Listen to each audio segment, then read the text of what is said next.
उत्तर प्रदेश चुनाव में एमआईएम को लेकर सरकार बनाने का दावा सुर्खियों पर। बड़ी खबर उत्तर प्रदेश से आ रही है, जहां पर मजलिस-ए-इत्तेहादुल मुस्लिमीन को लेकर लगातार मौजूद बहस है। इस बार मजलिस-ए-इत्तेहादुल मुस्लिमीन 100 सीटों पर चुनाव लड़ रही है और साथ ही साथ अब अपने उम्मीदवार चुनाव मैदान में उतारने के लिए पूरी तैयारी कर रहा है। बताते चले कि इस वक्त सीएम बनाने का दावा लगातार सुन रहे हैं और खास तौर पर वहां पर जातीय आधारित वोट जो होता है, इसी को लेकर लोग चिंतित हैं। सबकी निगाहें मुस्लिम मतदाताओं पर है और मुस्लिम मतदाताओं को लुभाने के लिए कई दल वहां पर काम कर रहे हैं। लेकिन बैरिस्टर असदुद्दीन ओवैसी साहब कई सालों से मजलिस-ए-इत्तेहादुल मुस्लिमीन को लेकर मुस्लिम मतदाताओं के बीच पहुंचा और वहां पर पार्टी को मजबूत किया है। पिछले दिनों लगातार वहां पर शोषित वंचित समाज सम्मेलन के माध्यम से वहां के लोगों के अंदर सियासी बेदारी लाना शुरू किया। इस वक्त बताते चले कि मजलिस-ए-इत्तेहादुल मुस्लिमीन को लेकर लोगों में जो मौजूद बहस है वो बता दें आपको कि ब्राह्मण जाति वहां पर है जो 10% है, क्षेत्रीय वहां पर है जो 8.5% है, यादव समाज है जहां पर 8.5% है, लेकिन मुस्लिम मतदाता वहां पर 20% माना जा रहा है और खास तौर पर यह 20% जो है मुस्लिम मतदाताओं पर सबकी निगाहें हैं। उत्तर प्रदेश चुनाव में जहां आम आदमी पार्टी चुनाव लड़ रही है तो वहीं बहुजन समाजवादी पार्टी हो या कांग्रेस, इसी बीच में मजलिस-ए-इत्तेहादुल मुस्लिमीन का भी वहां पर एंट्री है और खास तौर पर मुस्लिम मतदाताओं का रुझान जो है अब किधर जाएगा, यह आने वाले दिनों में बताया जाएगा कि मजलिस-ए-इत्तेहादुल मुस्लिमीन वहां पर जो अब तक काम करी है मुस्लिम मतदाताओं के बीच वो काम आएगी या नहीं आएगी। बहरहाल एमआईएम के राष्ट्रीय अध्यक्ष बैरिस्टर असदुद्दीन ओवैसी ने शुरू से ही मुस्लिम मतदाताओं को आईना दिखाया है और साथ ही साथ वहां के मुसलमानों की हालात को बताकर आईना दिखाया है कि वहां पर मुसलमानों की शैक्षणिक हालत क्या है। कोई भी सरकार उत्तर प्रदेश में है तो मुसलमानों के लिए वो क्या की है। लगातार मजलिस-ए-इत्तेहादुल मुस्लिमीन के राष्ट्रीय अध्यक्ष बैरिस्टर असदुद्दीन ओवैसी साहब अपने स्पीच के दौरान ये भी कहा है कि वहां पर जो है मुसलमानों की खास तौर पर क़यादत को मजबूत करना है, उनके अंदर लीडरशिप लाना है ताकि वो अपना हक वहां से छीन कर ला सके।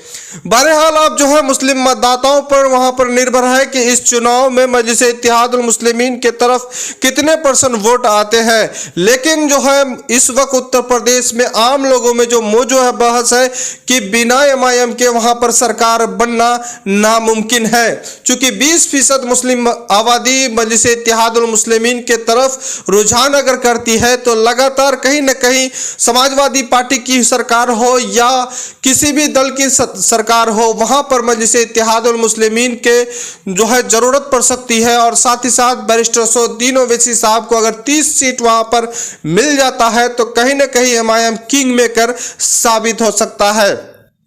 आम लोगों में लगातार इन बातों को लेकर मौजूद बहस है, लेकिन वही मुस्लिम मतदाताओं पर और तमाम पार्टियों का नजर है। जिस तरह से समाजवादी पार्टी हो या बहुजन समाजवादी पार्टी हो या आपको बता दें कि आम आदमी पार्टी हो या कांग्रेस पार्टी हो, लेकिन वहां के लोगों के जो प्रतिक्रियाओं से लग रहा है कि लगातार जो है बीजेपी को रोकने के लिए वहां पर लोगों ने वोट किया है, सरकार बनाने को लेकर वोट किया है। लेकिन इस बार जो है बैरिस्टर असदुद्दीन ओवैसी साहब का जो नारा है कि वहां पर मुस्लिम क़यादत और खासतौर पर मुसलमानों के अंदर जो लीडरशिप बनाना है उनको लेकर वोट करना है, तो कहीं ना कहीं लोगों में जो कुछ बदलाव नजर आ रहा है और ये बदलाव जो है अब मजलिस-ए-इत्तेहादुल मुस्लिमीन के तरफ ला रहा है। तो इस वक्त मुसलमान वोटों पर सबकी नजर है और खास तौर पर जो है उत्तर प्रदेश चुनाव मुस्लिम वोटों पर सुर्खियों पर है।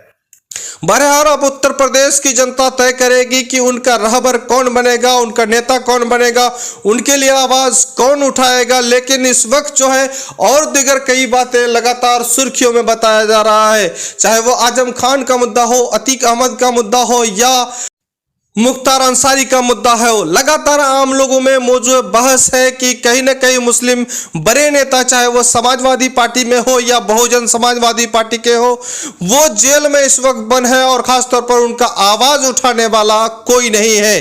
बैरिस्टर असदुद्दीन ओवैसी साहब इस मौजू पर लगातार अपने शोषित वंचित सम्मेलन के माध्यम से लोगों को कहा और खासतौर पर उन्होंने अतीक अहमद से मुलाकात करने का इच्छा भी जताया और खासतौर पर पुलिस और प्रशासन को ने उसको इजाजत नहीं दिया। लेकिन ये बातें इस वक्त सुर्खियों में बताया जा रहा है, कहीं ना कहीं मुसलमान वोटों में गोलबंदी दिख रहा है। फिलहाल उत्तर प्रदेश में अब जो रणनीति तय होगा, अब देखना यह होगा कि इस रणनीति में मजलिस इत्तेहादुल मुस्लिमीन के तरफ कितने % मुस्लिम मतदाता झुकते हैं। बहरहाल ये आम लोगों में इस वक्त सरकार बनाने को लेकर मौजूद बहस चल रहा है। तो बता दें, जहां पर अपने जातियों का फीसद में गिनती हो रहा है, तो वहीं मुस्लिम समाज भी अपने 20% को लेकर डटे हुए हैं। बहरहाल उत्तर प्रदेश का चुनाव सुर्खियों पर है। अब टिकट बंटवारे का समय आ रहा है। लगातार जो है लोग इंतजार कर रहे हैं कि किस विधानसभा से किसको टिकट दिया जाना है। लेकिन वहीं मजलिस इत्तेहादुल मुस्लिमीन में भी लगातार जो है वहां पर टिकट को लेकर के अपने सुर्खियों में रहा है। अब उनका उम्मीदवार किसके तरफ है, और बैरिस्टर असदुद्दीन ओवैसी हो या एमआईएम की वहां पर पूरी टीम इस टिकट बंटवारे पर सही उतरती है और अच्छे उम्मीदवार को वहां पर तराशती है, तो यकीनन है कि मजलिस इत्तेहादुल मुस्लिमीन वहां पर कामयाबी होगा। जिस तरह से वहां के कुछ लोगों का कहना है कि मजलिस इत्तेहादुल मुस्लिमीन किंग मेकर साबित होगा, तो अब देखना यह है कि प्रत्याशी पर निर्भर करता है कि कौन से प्रत्याशी किस विधानसभा से देते हैं, और बेहतर प्रत्याशी होगा तो यकीनन है कि वहां पर मजलिस को बड़ी कामयाबी मिल सकती है। फिलहाल जो है सभी लोगों का चुनावी माहौल गर्म है और सभी पार्टी अपने अपने उम्मीदवार तलाशती है, और खासतौर पर बहुत ही आपको हम अपडेट भी देंगे इससे लगातार कि किन विधानसभा से कौन से उम्मीदवार किस प्रत्याशी को उतारा जा रहा है। फिलहाल जो आपको हम ताज़ा रिपोर्ट के माध्यम से दिखा रहे हैं कि चुनावी माहौल अभी मुस्लिम मतदाताओं पर वहां पर सुर्खियों पर है, और खासतौर पर मुस्लिम वोटों पर सबकी नज़र है। उत्तर प्रदेश चुनाव में लगातार बीजेपी को रोकने के लिए लोगों ने वोट दिया है, कहीं ना कहीं सरकार बनाने को लेकर वोट दिया है, चाहे वो बहुजन समाजवादी पार्टी को या समाजवादी पार्टी को, इनको लगातार वोट जाता गया है। लेकिन इस बार जो है बड़ी एंट्री और खासतौर पर बड़े लेवल पर बैरिस्टर असदुद्दीन ओवैसी साहब वहां पर कूदे हैं। 100 सीटों पर चुनाव लड़ना है, और अकेले किसी भी दल के साथ अभी तक गठबंधन की कोई खबरें नहीं आ रही है।